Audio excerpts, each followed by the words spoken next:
미국 하버드 대학에서 그랜트 연구라는 연구를 했습니다. 이 그랜트는 이 연구의 지원비를 제출한 윌리엄 그랜트의 이름을 딴 그런 연구입니다만은 긴 시간에 걸쳐 이루어진 연구인데 이 연구의 가장 중요한 목적이 뭐냐 하면은 무엇이 우리를 행복하게 하는가.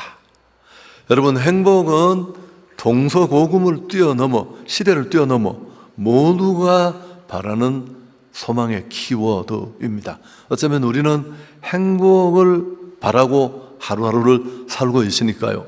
근데 무엇이 우리를 행복하게 하는가? 이 연구를 바탕으로 80년 넘게 추적하며 한 연구인데 행복의 7가지 조건을 찾았어요. 첫 번째가 뭐냐 하면 고난에 반응하는 성숙한 자세.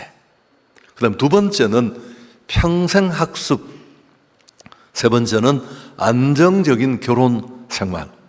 그리고 규칙적인 운동, 적당한 체중, 금연, 절주. 이렇게 7가지입니다. 근데 이 연구 결과를 보고 우리가 놀라운 것은 건강하고 행복한 삶을 가꾸는 요소들이 어느 것 하나 우리가 생각하는 것하고는 많이 차이가 있습니다. 예를 들면 돈, 또 명예, 권력, 우선 이런 게 아니라 우리가 일반적으로 꼽는 그런 행복의 요건들은 아예 보이지 않습니다. 그리고 무엇보다 이채로운 것은 이 7가지 80년 넘는 연구에서 찾은 행복의 조건 중에 가장 앞부분에 중요하게 나오는 게 고난에 반응하는 성숙한 자세. 자, 결국 고난을 우리가 피할 수는 없어요. 고난이 없도록 기도하시면 안 돼요. 천국 가신다고 그랬죠. 이 땅에 사는 동안에 어떻게 어려움이 없어요. 그건 내가 살아있다는 뜻이고 존재하고 있다는 뜻입니다. 근데 문제는 그 뜻하지 않은 고난을 어떻게 대처하는가라는 것이 인생의 중요한 과제고 결국 거기서 건강하고 행복한 삶의 키가 결정된다라는 것입니다. 여러분, 이 이야기를 이렇게 장황하게 하는 이유는 성경이 말씀하고 있는 삶의 원리와 전혀 다르지 않아요. 예수 그리스도를 통해 은혜로 그 구원의 복음을 경험하고 축복받은 우리, 여러분, 성경은 구원의 은혜만을 강조하지 않아요. 그 구원의 은혜를 가능하게 한 십자가의 고난도 얘기하잖아요. 그 십자가의 고난도 우리의 몫이라고 가르치고 선포합니다. 그래서 교회 안에 좋은 축하할 만한 절기인 성탄절, 부활절만큼 고난주간도 우리에게는 가치가 있는 겁니다. 자, 오늘 본문을 보면 이제 사순절의 마지막 주일입니다. 특별히 이 기간은 예수님의 십자가 고난을 집중적으로 묵상하는 그런 주간입니다. 예수께서 예루살렘에 입성하셨을 때 수많은 사람들이 환호합니다. 종려나무 가지를 꺾어서 막 흔들면서 호산나 호산나 찬송하고 연호했습니다. 그분의 이름을 부르며 세상적이고 정치적인 메시아를 소망한 군중들의 외침입니다. 자기 필요 때문에 민족적인 억압 상황에서 자기가 처한 현실에서 구원해 줄 자기들의 왕이 필요했던 것입니다. 여러분, 이들의 이런 외침 속에 고난주간은 시작이 됩니다. 그러나 우리가 알듯이 이 호산나의 외침은 채 일주일도 걸리지 않아 그를 십자가에 못 박으라는 군중들의 함성으로 그렇게 바뀌게 됩니다. 예수의 십자가 고난과 죽음은 오늘 이 성경에도 잘 나타나 있습니다만은 가장 가까운 믿었던 추종자들의 배신으로부터 시작됩니다. 이해를 가지고 정치적, 군사적, 상황적 메시아를 꿈꾸었던 사람들이 바로 그들입니다. 여러분, 앞에 본문을 굉장히 길잖아요. 70절이 넘으니까 읽어보시면 예수님이 행했던 수많은 기적, 그 표적의 퍼포먼스는 끝이 납니다. 무슨 오병이어의 이적, 이 많은 기적들을 목격하면서 그들은 이 정도 실력 있는 분이면, 이 정도 힘이 있는 분이면 우리의 왕이 충분하다, 우리를 이 억압에서 밀어내고 자유케 하고 우리의 긴박한 문제를 해결해 줄 것이다, 그런 기대가 아주 가득했습니다. 그렇지만 그렇게 열광적으로 따라다니던 그들의 종교적 열심, 그 열심을 무장한 팬들은 미련 없이 그 자리를 떠납니다. 자, 66절 참 가슴 아픈 구절이기도 한데 함께 읽습니다. 그때부터 그의 제자 중에 많은 사람이 떠나가고 다시 그와 함께 다니지 아니하더라. 여러분, 여기 이 66절을 가만히 보면 그때부터 그의 제자들 중에, 제자들이라는 표현을 썼다는 사실이 우리가 좀 눈여겨볼 만한 대목인데, 여기 언급된 예수님의 제자는 도대체 어떤 사람들일까요? 성경에 나타난 제자들을 몇 가지 부류로 나눌 수 있는데요. 첫 번째는 예수님과 함께 동락하고 그분을 목격한 12제자, 우리가 잘 알고 있는 일반적인 사도들. 두 번째는 사도들을 제외한 좀 넓은 의미의 그 시대에 예수님을 따르던 추종자들. 그 다음 세 번째가 시대를 뛰어넘어 믿음을 지키며 교회를 세워가는 기독인들, 우리까지 포함이 되겠죠. 아마 오늘 요한이 말한 예수님을 떠난 이 제자들은 두 번째 부류였을 겁니다. 이런저런 이유로 예수를 추종하다가 안 되겠다 싶어서 도망가고 떠나가 버린 바로 그들입니다. 근데 이들은 큰 무리로 일컬어질 만큼 그 수가 적지 않았습니다. 이들 중 상당수는 자신들의 종교적 기대와 또 소망하는 욕구가 있었고, 안 되겠다 싶고 충족되지 않자 미련 없이 자리를 박차고 떠나갔습니다. 제자가 아니라 무리였습니다. 진짜 제자가 아니고 그들은 군중이었습니다. 자신의 의도대로 되지 않자 화를 내며 분통을 터뜨렸고, 마침내 그 분노의 정점이 그 예수를 십자가에 못 박아라 하고 십자가 처형으로 이어지게 된 것입니다. 자, 이게 대체적인 본문의 상황이고, 자, 이에 반해서 하나님의 아들이신 예수께서는 묵묵히 이 십자가를 말하셨을 뿐만 아니라 십자가의 고난을 감내했습니다. 특히나 십자가를 바로 목전에 둔 이제 이 주간에 일어날 일들 중에, 성금요일에 일어날 일들 중에 하나이죠. 겟셋마네에서 기도하셨던 예수님의 모습을 우리는 좀 눈여겨볼 필요가 있습니다. 마가복음 14장 36절에 이르시되 아빠 아버지여, 아버지께는 모든 것이 가능하오니 이 잔을 내게서 옮기시옵소서. 그러나 나의 원대로 마시옵고 아버지의 원대로 하옵소서. 예수님은 이 십자가 고난을, 그 고난과 핍박을 고스란히 온몸으로 감내해 내셨습니다. 그 이유가 뭔지를 설명하는데, 하나님의 뜻을 이루기 위해서다. 내 뜻이 아니라 아버지의 뜻대로. 여러분, 진짜 예수님을 따르는 제자는 어떤 사람일까요? 내 뜻이 원래 있었어요. 아파서, 교회 가면 행복하다고 해서, 아니 자식들이 잘 된다고 해서. 우린 다 그렇게 출발하는 거예요. 그 출발을 나쁘다고 말할 수 없습니다. 나의 필요, 나의 요구 때문에. 그러나 어느 시점에서 그 내 뜻은 죽고 내 생각은 사라지고 나를 향하신 하나님의 뜻이 내 안에 심겨져야 할 줄 믿습니다.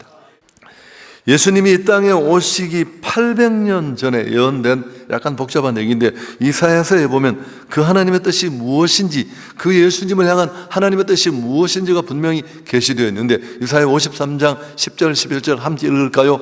여호와께서 그에게 상함을 받게 하시기를 원하사 질고를 당하게 하셨은즉 그의 영혼을 속건제물로 드리게 이르면 그가 시를 보게 되며 그의 날은 길 것이요 또 그의 손으로 여호와께서 기뻐하시는 뜻을 성취하리로다. 그가 자기 영혼에 수고한 것을 보고 만족하게 여길 것이라. 나의 의로운 종이 자기 지식으로 많은 사람을 의롭게 하며 또 그들의 죄악을 친히 담당하셨다. 여러분, 여기 쭉 읽어보면 그의 상함을 받게 하고 질고를 당하게 한다. 오늘 오실 메시아신 예수께서는 하나님이 기뻐하시는 뜻을 성취하시는 분이다. 그러면서 그 뜻은 스스로 희생제물이 되어서 자기 영혼을 버려서 많은 사람을 대속하시고 그로 인해 그들을 의롭게 하는 것이다. 이게 하나님의 뜻입니다. 분명히 뜻이 선포되었습니다. 예수 그리스도의 십자가 고난과 죽음이 없었다면, 아니 예수님이 이 고난을 피해 달아났다면 나의 구원은 이루어지지 않았을 것입니다.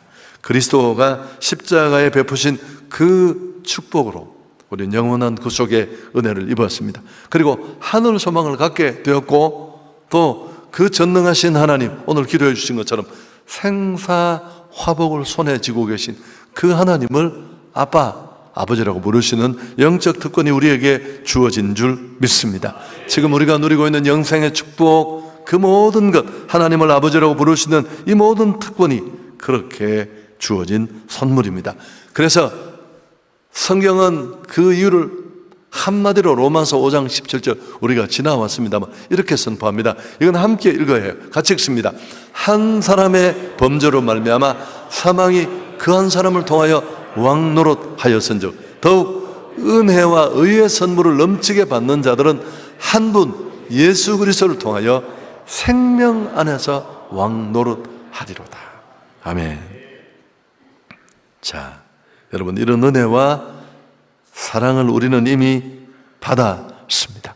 이런 은혜와 사랑을 받은 우리는 어떻게 살아야 할까요? 이 고난주간의 죽음에서 도대체 우리는 무엇을 어떻게 다짐하며 결단하고 나가야 할까요? 그래야 정말 고난주간을 맞는 온전한 모습일 수 있을까요? 빌립보서 1장 29절에 보면 이런 은혜와 사랑을 받은 우리를 향한 하나님의 기대가 아주 숨김없이 들어있습니다. 함께 읽습니다. 그리스도를 위하여 너희에게 은혜를 주신 것은 첫째, 다만 그를 믿을 뿐만 아니라 두 번째, 또한 그를 위하여 고난도 받게 하려 함이라. 왜 우리에게 은혜를 주셨다고요? 우리 각자에게 이런 받을 수 없는 자에게 주신 은혜를 베푸신 이유를 설명합니다. 첫 번째는 그를 믿게 하려는 것이고, 두 번째는 그를 위한 고난도 받게 하려 하십니다. 아멘. 고난의 당위성을 성경은 분명히 말하고 있습니다. 부르심의 은혜 속에는 구원만 있는 게 아니에요. 그게 하나님의 뜻입니다.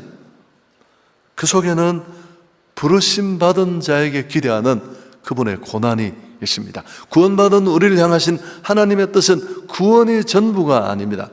그리스도의 남은 고난에 동참하는 건데, 이건 어떤 고난입니까? 그렇습니다. 그분의 이 십자가 복음, 예수 그리스도의 사랑의 복음을 전하는 복음의 통로가 되는 데 필요한 그런 고난이죠. 여러분, 그래서 성경은 진짜 제자의 수에 관심이 많습니다. 몇 사람이 모였느냐 그렇게 중요하게 여기지 않아요. 제가 많이 옛날에 떠들었는데, 군대 식당 앞에 밥 얻어 먹으려고 식판을 옆구리에 끼고 눈을 동태 눈으로 해가지고 아이씨, 밥 언제 주나 이러고 서 있는 군대가, 그 숫자가 수십만이면 그게 무슨 의미가 있어요? 그렇지 않습니까? 경비만 축내지. 정말 조국과 민족이 위기를 만났을 때 기꺼이 생명을 던지고 희생할 수 있는 진짜 군인이 몇 명이냐, 그게 군대의 힘인 것처럼 정말 말하는 제자의 수에 성경은 대단히 관심이 많습니다. 한성교회가 추구하는 산조적 제자도도 그 연장선상에 있습니다. 프로그램이 아니라 일상의 삶이 늘 제자로서 이 그리스도의 남은 고난이 있다면 그 고난을 붙잡고 내가 할 수 있는 일을 힘들더라도 감당하겠다. 그게 일상이 된 삶의 상태입니다. 자, 그럼 제자란 어떤 사람일까요? 군중과 제자와 팬이 다른 이유가 뭘까요? 스승을 아는 사람, 그 스승의 의록의 몇 구절을 쫑알쫑알 암송하는 사람, 스승을 찬양하는 노래 몇 곡을 자기 곡조에 맞춰서 잘 부르는 사람, 가르침을 상당히 노트에 뺏겨서 가지고 다니는 자가 아닙니다. 마태복음 16장 24절, 제자의 길은 어떤 길인가를 보여줍니다. 이에 예수께서 제자들에게 이르시되 누구든지 나를 따라오려거든 자기를 부인하고 자기 십자가를 지고 나를 따를 것이니라. 자, 제자는 자기를 부인하는 사람인데, 이 부인하다는 헬라어의 아파아레 네오마이라는 이 단어는 자부정을 말합니다. 이 단어의 뜻은 그 원문의 어법을 보면 굉장히 강한 부정을 나타내는데, 자기 자신의 욕망, 욕구를 강하게 끊어내고 거절하는 상태를 가지고 있습니다. 여러분, 우리는 예수 믿고 구원받고 직분을 받아 수십 년이 흐르고 고난주간을 수백 번을 보내도 여전히 우리는 죄성을 가지고 있습니다. 변화받은 후에도 어떻게 살고 싶을까요? 내 마음대로 살고 싶죠. 옛날에 구르던 곳에 구르고 싶고, 개가 토한 것 같은 자리에 가서 또 한번 뒤집고 싶어요. 그리고 여전히 내 생각대로 내게 주어진 모든 자원을 나를 위해서 내가 하고 싶은 일을 하는 그런 삶을 살고 싶어 하는 게 우리 죄성을 가진 인간의 구조예요. 조금씩 간격의 차이는 있지만, 근데 이걸 뛰어넘고 거부하는 사람이 제자인 줄 믿습니다. 날마다 그런 내 자아를 끊어내고 찍어내는 것, 저는 이걸 또 다른 순교라고 말합니다. 예수 믿을래 안 믿을래 땅 한번 총 맞고 죽는 것도 힘들지만 매일매일 죄성이 부르는 그 길을 끊어내고 주님이 원하시는 길을 자원해서 쫓아가는 그 부르심에 임하기 위해서 내 자아를 끊고 죽이는 것, 이게 제자 되는 사람입니다. 내 안에 이런 싸움이 처절합니까? 괴롭더라도 불편하더라도 당신은 좋은 신앙인입니다. 그리고 제자는 또 하나 24절 뒷부분에 자기 십자가를 지고 쫓는 사람입니다. 예수께서는 하늘아버지의 뜻을 이루기 위해서 죽기까지 순종했습니다. 자신의 목숨을 던져 인류를 구하셨고 기꺼이 구원의 희생 제물이 되셨습니다. 그러므로 십자가란 예수께서 하나님의 뜻을 이루기 위해 지불했던 희생을 말하는데, 내가 져야 할 십자가는 어떤 십자가입니까? 말 안 듣는 자식, 목사님 저 새끼 저거 내 십자가입니다. 충분히 우리가 이해하는데 아무 문제가 없고 공감하지만 그건 십자가가 아니에요. 사실은 내가 저질러 놓은 죄의 대가로 받는 그 고통, 징계를 십자가로 착각하는 경우도 있는데, 여러분 그거는 진짜 죄송합니다만 바람직한 게 아니죠. 진짜 제자가 져야 될 십자가는 어떤 십자가입니까? 한 영혼으로 살리기 위해서 그리스도의 남은 그 고난, 복음을 전하는 그 일에 시간을 들이고 물질을 들이고. 여러분, 조지 트루엣이 그런 말을 했습니다. 최고의 지식이 있다면 그것은 하나님의 뜻을 아는 것이고, 최고의 성취가 있다면 그건 하나님의 뜻을 향하는 것이다. 아멘. 예수님의 사역에서 사실 굉장히 힘든 순간을 기록한 그런 내용이잖아요. 따르던 그 많은 추종자들이 더 이상 그분을 따르지 않고 떠나갑니다. 예수님은 12 제자들을 향해서 너희도 가려느냐? 베드로가 뭐라고 말합니까? 주의 영생의 말씀이 주께 있사오니 우리가 누구에게로 가오리까? 오늘 이 본문을 다시 정리해 보면 우리는 두 가지 중요한 교훈을 얻습니다. 예수님을 따르는 것이 쉬운 일이 아니다. 결코 처음에 그분을 따랐던 그 많은 사람들이 그릇된 이유, 자기 목적 때문에 따랐는데 그걸 버리는 일이 쉽지 않았잖아요. 그래서 매일매일 우리 안에 아우성치는 살고 싶은 대로 살고 싶은 그 욕구를 찍어내야 할 줄 믿습니다. 이번 고난주간에 좀 이런 실험이 있었으면 좋겠습니다. 그리고 두 번째, 진정한 믿음과 헌신이 중요하다는 것. 여러분, 역사는 다수의 사람들이 만드는 게 아닙니다. 이런 무리들, 이런저런 이유 때문에 쫓아다니는 팬층들이 역사를 바꾸는 게 아닙니다. 한 사람의 소수의 헌신자, 자기를 드러내고 더 가치 있는 비전에 자신을 던진, 비전을 가진 사람들 때문에 만들어집니다. 그 한 사람이 될 수 있기를 축복합니다. 데이비드 리빙스턴의 얘기입니다. 한 선교단체가 그에게 편지를 보냈습니다. 당신이 일하는 곳에서 좋은 길을 발견하셨나요? 그렇다면 다른 선교사를 당신에게 보내고 싶습니다. 이게 좀 직역을 한 거고요. 우리 번역으로 쉽게 말하면 정말 사역할 만한 좋은 환경이 만들어졌습니까? 그러면 또 다른 사람을 선교사로 보내고 싶습니다. 리빙스턴은 즉 즉각 답장을 했습니다. 좋은 길이 있다는 이유 때문에 오겠다는 사람이 있다면 저는 그런 사람이 필요하지 않습니다. 제가 바르는 사람은 길이 전혀 없어도 오겠다는 사람들입니다. 한성교회를 지원한 분들 중에 힘들다는 얘기를 듣고 안 오겠다는 얘기를 때문에 나 열이 빡 뻗치는 거죠. 그럼 여기 놀려고 오겠다는 뜻이었습니다. 정말 필요 없거든요, 저는. 우리 교회 이미지도 이미지지만 그보다 더 중요한 건, 아니 그런 생각을 가진 사역자들과 무슨 사역을 하겠습니까? 집에서 쉬는 게 제일 낫지. 무슨 또 다른 이유는 얼마든지 이해할 수 있는데 힘들다는 얘기를 듣고 자기가 참 기가 막혔어요. 기가 막히면 코도 막히는 거 아시죠? 그럼 죽는 거예요. 여러분, 리빙스톤의 말이 꼭 맞습니다. 예수님을 믿고 따르는 길은 좋은 길이 아닙니다. 울퉁불퉁한 길. 뭐 그러다 좋은 길도 나타나기도 하죠. 그러나 그 지나온 길도 다 보셔야 돼요. 끝만 보시면 안 됩니다. 실망과 시련, 심지어 박해와 죽음도 있고, 무시당하고 짓밟히고 욕먹고, 제자의 길은 험한 길입니다. 여러분, 도망가지 마십시오. 그럼 당신은 가짜예요. 결국은 가룟 유다 되는 거예요. 오늘 내가 이 자리에 앉아 있다는 것만이 내가 문제 없다는 분명한 확증이 될 수 없다는 겁니다. 희생하십시오. 사명의 자리에서. 그게 진짜 제자인데, 제자는 고난을 기다리는 사람이 아니고 담임 목사가 고난을 한 편지 보내면 내 받을게요, 그런 사람이 아니라 자청하며 고난의 자리에 달려가야 할 줄 믿습니다.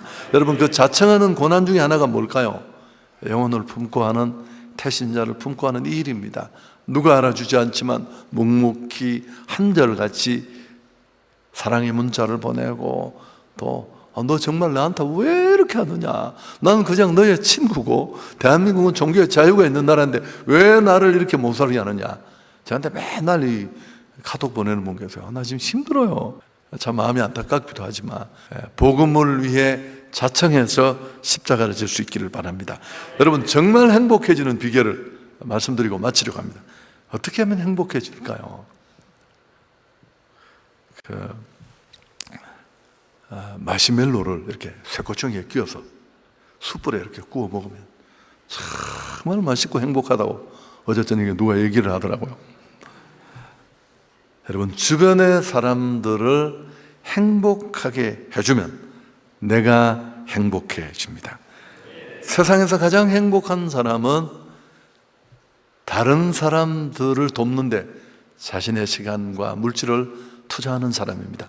타인을 위한 게 결국 나를 위한 것이 됩니다. 이걸 꼭 깨달았으면 좋겠는데, 과거 고등학교 때, 고등학교인가요? 국어 교과서에 로버트 프로스트가 쓴 가지 않는 길이라는 시가 있는데, 앞부분은 다들 생각날 겁니다.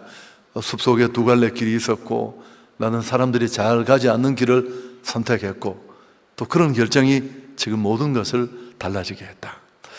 제가 이제 이 시가 생각났던 건, 제 살아온 길을 보니까, 사역의 길이죠. 저는 목회자니까. 제가 실력이 없어서 못 뽑혀가서 힘든 길을 간 것도 많았어요. 참 그때 마음이 아팠는데, 공부를 좀 더 열심히 할 걸, 좀 더 좋게 준비할 걸 싶었는데, 또 때로는 제가 기꺼이 자청해서 가지 않는 길을 간 것도 있었습니다. 근데 돌아보면 후회가 하나도 없고요. 끌려서 갔든 자원해서 갔든, 여러분, 다른 사람들이 가지 않는 길이, 그 길이 과연 힘든 길이 과연 나쁜 길일까요? 아닙니다. 힘든 것과 나쁜 것은 다른 거예요. 저는 매번 힘들었지만, 그러나 저는 불행하지 않았고, 돌아보면 내가 정말 인간적으로 좋은 길을 갔다면 그 길은 훨씬 더 어려웠을 거죠. 오늘 예수님이 십자가를 피해갔다면 우리 예수님 알 일이 없어요. 하나님께 영광을 돌리겠습니다.